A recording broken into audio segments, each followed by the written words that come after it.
Welcome to of the record. ఆ జిల్లాలో జిల్లా పరిషత్ పీఠాన్ని జనసేన కైవసం చేసుకోవాలనుకుంటుంది. ఇప్పటికే ఈ విషయాన్ని జనసేనలోని ఓ కీలక నేత బహిరంగంగా ప్రకటించారు. అయితే ఒక్క జెడ్పీటీసీ లేని జనసేన జెడ్పీ పీఠాన్ని ఎలా కైవసం చేసుకోగలుగుతుందనేది ఇక్కడ అంతులేని ప్రశ్నగా మారింది. పోనీ ఆ కీలక నేత తమాషాగా మాట్లాడే వ్యక్త అంటే అది కాదు. ఆయన అన్నాడంటే చేసి తీరుతాడనే పేరు కూడా ఉంది. మరి జిల్లాలో జెడ్పీ చైర్మన్ పీఠాన్ని జనసేన ఎలా హస్తగతం చేసుకుంటుందో తెలియాలంటే వాచ్ ది స్టోరీ.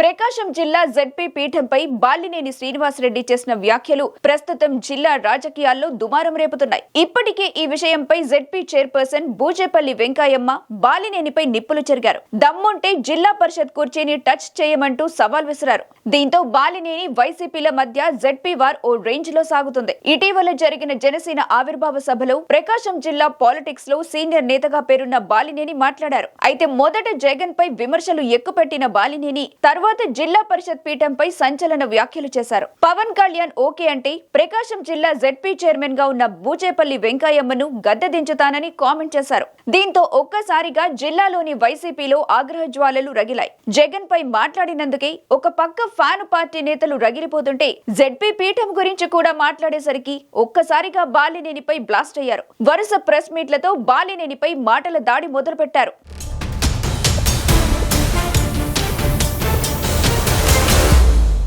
అయితే 5 సార్లు ఎమ్మెల్యేగా 2 సార్లు మంత్రిగా పనిచేస్తున్న బాలినేని ఏ ప్లాన్ లేకుండానే బహిరంగంగా ఈ వ్యాఖ్యలు చేస్తారంటే నమ్మశక్యం కాని విషయం. ఇప్పటికే ఒంగోలు కార్పొరేషన్ లో వైసీపీకు చెందిన 20 మంది కార్పొరేటర్లతో పాటు 3 కోఆప్షన్ సభ్యులను జనసేనలోకి తీసుకొచ్చారు. ఈ క్రమంలో ఇప్పటికే జెడ్పీటీసీలతో కూడా తెర వెనుక మంతనాలు జరిపి ఉంటారనే ప్రచారం జరుగుతుంది. పలువురు జెడ్పీటీసీలు జనసేనలో చేరేందుకు సిద్ధంగా ఉన్నారనే టాక్ కూడా జిల్లాలో నడుస్తుంది. ఆ ధీమాతోనే బాలినేని బహిరంగంగా మాట్లాడారని పొలిటికల్ వర్గాల నుండి వినిపిస్తుంది. మరోవైపు బాలినేని వర్గం కూడా త్వరలోనే జిల్లా పరిషత్ పై జనసేన జెండా ఎగరేస్తామని చెప్పుకుంటున్న పరిస్థితి ఉంది. అయితే ఈ వ్యాఖ్యలను వైసీపీ నేతలు ఖండించారు. జెడ్పీ సభ్యులందరూ వైసీపీలోనే కొనసాగుతారని ధీమాగా ఉన్నారు. మరోవైపు ఇక్కడే కామన్ గా మరో డౌట్ వస్తుంది. ఇప్పటికే ఒంగోలు కార్పొరేషన్ ను తెలుగుదేశం పార్టీ తన ఆధీనంలోకి తెచ్చుకుంది. ఈ క్రమంలో జిల్లా పరిషత్ పీఠాన్ని మిత్రపక్షమైన జనసేన దక్కించుకునే ప్రయత్నం చేస్తుంటే చేతులు కట్టుకుని కూర్చుంటుందా అనేది కూడా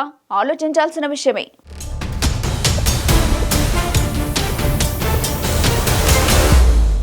ఉమ్మడి ప్రకాశం జిల్లాలో మొత్తం 55 మంది జెడ్పీ సభ్యులున్నారు. అందులో ఇప్పటికే 3 మృతి చెందారు. మరో 4 ఎన్నికలకు ముందు వైసీపీ నుండి టీడీపీలోకి జంప్ అయ్యారు. అయినప్పటికీ వైసీపీకి ఇంకా 48 మంది సభ్యులున్నారు. జెడ్పీ పీఠం దక్కించుకోవాలంటే 28 మంది సభ్యులు మద్దతు కావాలి. ఈ క్రమంలో జెడ్పీను జనసేన హస్తగతం చేసుకోవాలంటే అంత ఈజీ కాదని చెప్పుకోవాలి.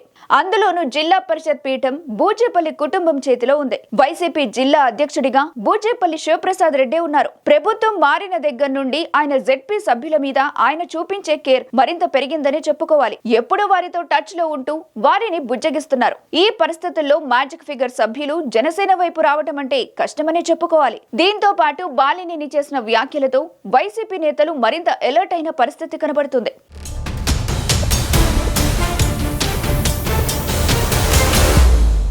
మరోవైపు మొన్నటి వరకు అవిశ్వాసం పెట్టేందుకున్న అడ్డంకి కూడా ఇప్పుడు తొలగిపోయింది. ఈ క్రమంలో పవన్ ఓకే అంటారా? ఒకవేళ ఓకే అన్నా బాలినేని తను చెప్పినట్టు మ్యాజిక్ ఫిగర్ అవసరమైన సభ్యులను పార్టీలోకి తీసుకురాగలరా అనేది ఉత్కంఠ రేపుతోంది.